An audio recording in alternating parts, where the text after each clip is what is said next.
大家好，我係貓哥啊！嗱，2024年嘅第一條片呢，估你唔到喎，又係我最中意嘅寶馬啦。咁Mini GT 咧，啱啱咧就出咗部 M4 嘅 CSL 啦。咁其實呢一部車咧，我都冇諗到佢會出啦。咁呢部車對我嚟講，亦都好興奮嘅，始終有一部咁正嘅車啦。咁今集咧，我哋就會一齊嚟睇下咧佢嘅細節啦，以及各樣嘢嘅。咁記得喺影片開始之前咧 ，CLS 啦。And the English subtitle has now available. Please enable the English subtitle feature. Let's go! 喺寶馬嘅整個系列入面咧，當然 M Power 就大家耳熟能詳啦。咁近呢幾年更加有 Competition 版啦，以及 Club Sport 嘅版本嘅。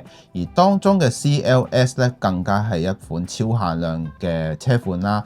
咁CLS 嘅全名叫做 Competition Sport Lightweight 嘅。咁其實咧就係超爆改版嘅款車啦，咁當時係為咗慶祝寶馬50週年咧而去做呢一款車嘅，只有1000部啦，仲要配額嘅。咁掛得上 CSL 呢個名咧，當然有翻咁上下嘅份量啦。全車咧係比起普通嘅 M4 咧係輕咗100公斤之餘咧，全車更加用上大量嘅碳纖組件啦。咁而且咧呢一部車亦都參照咗 M4 GT3 嘅容貌去改嘅。咁包括係個車鈴方面咧，用上咗前19後20寸嘅車鈴設計啦。內部結構上面用上咗大量嘅 Alcantara 咧，去帶來一個戰鬥氛圍感啦。配上紅黑色嘅設計啦。咁中控台咧亦都係首次換上咗全新嘅系統嘅。咁可以話係一部糅合咗經典之作以及現今科技而衍生出嚟嘅一部超限量嘅一款超級跑車啦。好啦，我哋就睇下成架車嘅整體結構啦。好啦，咁而家已經大家睇到呢一部車啦。咁其實最特別嘅地方咧，當然就係車頭冚嘅呢兩條間啦。咁我哋先唔講佢先啦。咁其實咧，今次全車用上咗大量嘅碳纖零件啦。咁 Mini GT 咧亦都喺呢一度咧進行較為詳細嘅刻畫啦，咁比起原車亦都有少少嘅唔同啦，望上去啦細節方面啦，咁我一嚟到咧，當然就換咗即係車鈴嘅，咁點解咧？我哋陣間就會再講啦。咁摸上去嘅質感咧，噴塗上面咧用上咗一個代號為 Fluorescent Brooklyn Grey 嘅，係帶有半光澤啦，摸上去會有輕微嘅沙粒嘅磨砂質感嘅，而喺唔同嘅角度嚟講咧，佢會呈現少少灰帶銀色嘅效果啦。咁呢一個顏色咧，亦都係有細節還原到嘅。咁當中亦都有大量嘅紅色嘅刻畫線條啦，去令到大家喺望嘅觀感上面咧，會有一個我哋叫做由前到後嘅感覺嘅。咁我會由頭講到落尾嘅，我哋先從車頭嘅部分講起。好啦，嚟到車頭嘅部分啦，咁其實整體嘅車頭部分嚟講，同普通嘅 M4 咧，其實係差唔多嘅。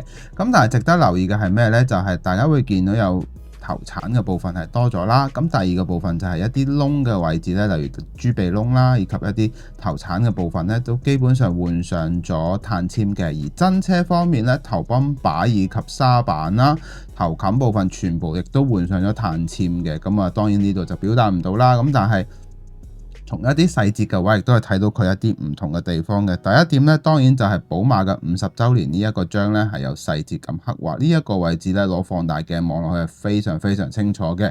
咁呢一個位置亦都歷來值得驚喜啦。咁第二點係咩咧？就係豬鼻窿嘅部分啦，亦都有做到一個紅線嘅刻畫啦。呢一度亦都做得非常之好啦。頭鏟嘅部分咧，亦都係用上咗金屬嘅一體成型設計啦，咁令到整體嘅緊緻度會再提升咗少少嘅。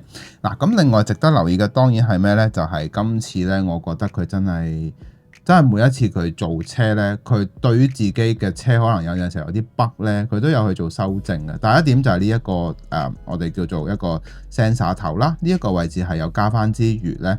車頭燈嘅天使眼咧，我可以話係比起之前咧係更進一步啦，係清晰見到裏邊嘅所有嘅天使眼嘅結構嘅非常非常之靚，我好滿意呢個，哇！暫時我見過最精靈嘅寶馬車款嚟㗎，係啦。咁咁嚟到車頭冚嘅部分啦，當然 CSL 咧要突顯呢個位置，當然就係呢兩條黑色嘅間啦。咁你話美唔美觀咧，就個人見仁見智啦。咁但係咧 Mini GT 咧喺做工上面咧，紅黑色嘅刻畫咧個比例上咧唔會話有什麼歪嘅地方啦，做得非常之靚仔啦。咁但係咧呢一個深度嚟講，我唔知究竟係因為佢嗰個黑色嘅部分用即係比較黑。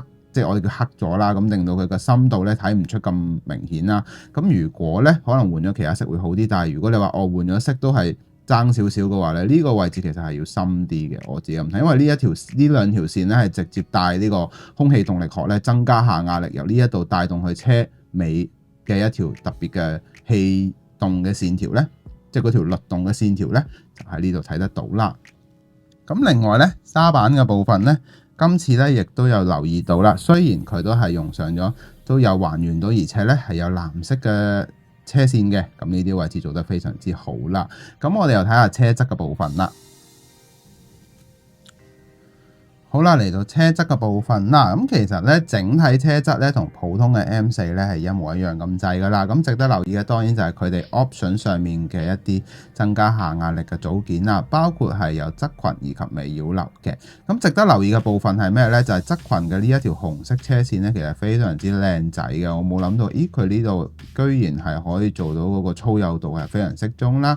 而我經過其實咧，大家會見到我做咗輕微嘅上色嘅。呢一隻色咧，其實係一隻碳灰金屬黑嚟嘅，咁令到佢做到好似類似碳纖嘅效果啦。因為其實咧呢度全部都係碳纖嚟嘅，咁但係你話做真係好難嘅，咁一條係點做嘅係咪先？咁所以咧我喺呢度做咗上色就算數啦。咁啊，但係整體做完之後上色咧個立體線條更加突出嘅，咁亦都睇得出咧 Mini GT 咧喺一啲細心位度嗰個刻畫係做得非常非常之好啦。而經過咗 Fluorescent Grey 之後咧，咁即係 Fluorescent Blue Grey 啊，哇好難讀呢個字，係啦，咁咧其實佢嚟到次世代嘅時候咧，其實有兩條好特別嘅我哋叫做佢已經消失咗嘅一條經典線條，用上咗全新嘅一條我哋叫次世代嘅刻畫線啦，就係用兩條色嘅設計嚟嘅。咁呢度咧亦都係可能未來寶馬嘅50週年，即係之後嘅50年啦嘅發展，可能呢條車身線條就會變成兩段式嘅設計啦。咁嗱，嚟到車頂嘅部分咧，佢車頂嘅碳纖部分紋理密得嚟咧，係有嗰種質感嘅，做得非常之好。因為咧，寶馬呢一個車頂咧，其實大家會話喂，點解佢啲窿好似好細咁樣，好似喂睇唔出佢係碳纖嚟嘅喎？但係其實咧，如果你哋真係有機會睇真車嘅寶馬，普通 M4得㗎啦。佢個碳纖頂咧，基本上係睇唔到嘅，即係要喺反光嘅時候先見到嗰啲格紋咯。咁所以咧，大家唔好誤會話，哇點解佢呢一個位置會咁樣？其實真係咁樣嘅。咁好啦，另外兩樣嘢啦，咁啊佢嗰條線條亦都做得非常之靚仔嘅，係啦。咁啊呢一啲地方啦，咁最後啦，其實咧喺 CSL 入面咧，最重點嘅就係車尾箱嘅呢一隻鴨翼啦。咁呢一隻鴨翼咧係由歷代開始嘅，係由舊嘅 E46啦，去到 E46 M3 嗰一款咧都有 CSL 啦，90亦都有 CSL 啦。咁啊佢哋嗰種 style 嘅翼咧，亦都係有做到嘅。咁啊呢啲位置亦都做得非常之靚，我好中意佢呢隻翼嘅。其實咧我自己都有諗過咧，即係如果假設即係如果我個尾箱改到差唔多嗰架車，我有錢改車嘅話，可能我都要換呢一隻尾翼咯，因為真係好靚嘅。係啦，咁好啦，我哋又講下車尾嘅部分啦。好啦，嚟到車尾嘅部分啦。咁第一點咧，當然除咗尾箱方面啦，呢個寶馬嘅50週年章咧，非常之靚仔嘅，好清晰，放大嚟睇一清二楚。另外值得留意嘅就係呢個 M4 CSL 嘅字啦。咁其實咧我都冇諗到佢可以喺咁細嘅環境之下咧印到紅色裙邊嘅一個黑色字嘅，非常之靚，而且咧係立體度十足，唔會話好似蒙查查嘅感覺啦。咁啊非常之靚嘅。而下面車尾擾流嘅部分咧，亦都換上咗全新嘅套件啦。咁呢一個咧其實就我就做咗簡單嘅上色之後咧，令到有輕微嘅碳纖嘅感覺啦。咁成個感覺咧就會再突出啲。咁啊4條喉啦，亦都係更換咗 M Performance 嘅喉嘅。咁另外咧尾燈嘅部分咧，亦都比起過往嘅 M4 咧嚟得更加晶瑩通透啦。咁我自己就覺得都好滿意嘅。好啦，嚟到內籠結構部分啦，咁其實整體嚟講嘅佈局咧，同普通嘅 M4咧，其實比較上係簡約啲啦。因為其實咧，寶馬即係咁講啦，佢作為分卡咧，其實佢好多時喺內部嘅結構咧，當然一定唔夠 Benz 勁嘅。Benz 永遠都有一種超越嘅，一係就科技感啦，一係就豪華感啦。咁但係寶馬咧，佢係實務派啦，我只可以咁講啦。嗱，咁其實整體嘅設計咧都係一樣嘅，採用咗一個紅黑色嘅一個我哋叫做裙邊嘅設計啦。咁呢度亦都睇得非常之清楚啦。咁後面咧亦都用上咗全碳纖嘅，咁但係當然我呢度就冇上色啦。咁喺中控台嘅部分咧，亦都較為簡約嘅，即係你會見到係比較實用少少系列啦。咁但係當然有啲紅色嘅一啲車線啊、拉線嘅位置亦都有做到啦。咁我亦都做一啲金屬嘅銀色嘅飾件嘅一個模擬啦。咁呢一個 mon 咧，亦都係當時用上咗全新系統嘅。咁最後啦，我自己一個少少嘅私心啦，當然就係，如果呢一度咧，呢兩個窿其實係咩嚟嘅咧？其實係本身 CSL 版本咧最重要嘅一個內飾位置，其實佢係附上咗兩個頭盔嘅。咁如果有機會呢一度咧有兩個頭盔加落去咧，真係完美好多啦。咁我自己淨係買一啲好似網嘅物體咁掹上去咧，成個質感就靚仔晒啦。嗱，咁講多少少啦，成架車嘅所有位置咧，基本上黑色嘅部分咧，全部都用上全黑色嘅 Alcantara 嘅，咁即係全鏡皮嘅。咁我呢度就模擬唔到啦。咁但係咧，我努力學緊㗎啦，因為咧我上網睇嘅一個方法咧，類似係用1:24嘅方法做絨面嘅設計啦。咁我都努力試下睇下做唔做到啦。做到我就可以開始改，再深化啲去改，嘗試去營造 Alcantara 質感，等大家可以睇得再舒服啲啦。咁俾少少時間俾小弟啦。咁大致係咁啦。咁我哋合翻埋架車講下今集嘅可購買指數啦。好啦，嚟到今集嘅可購買指數啦，我會俾佢8.5分嘅。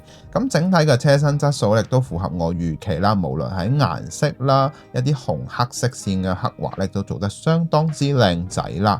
當然喺內部結構上面亦都要俾你嘅都俾晒啦。咁但係我自己嘅私心咧，如果有兩個白色嘅頭盔咧，成件事真係無敵咁滯，我真係唔介意㗎。你最緊要俾嗰兩嚿圓形嘢俾我自己上翻白色又如何啫？係咪先？係啦，咁少少美中不足啦。咁之後咧，亦都期望佢會出另一款好特別嘅色啦。咁其實就係我本身我自己嗰部 M3 嘅我哋叫做藍黑寶石嘅黑顏色啊。佢係黑色嚟嘅，但係佢係黑髮好深嘅藍寶石色啦。大致係咁啦，我哋去做總結啦。好啦，咁大家咧已經睇晒成條片啦。我自己咁睇啦，其後應該佢仲會再出一啲其他版本嘅。我亦都好希望佢會出其他嘅配色啦，甚至係嗰隻我唔記得咗啦。佢有一隻咧，我應該咁講，其他嘅 CSL 啦，應該直接咁講會開心啲。係啦，咁嚟緊會開啲咩車咧？暫時未知道啦。咁就我會一有我就同大家去做分享啦，同埋開箱啦。咁如果你覺得呢條影片好嘅話咧，希望可以俾個 like 我啦。最緊要俾留言話俾我知你嘅諗法。最後訂閱我嘅頻道，我哋下集見，拜拜。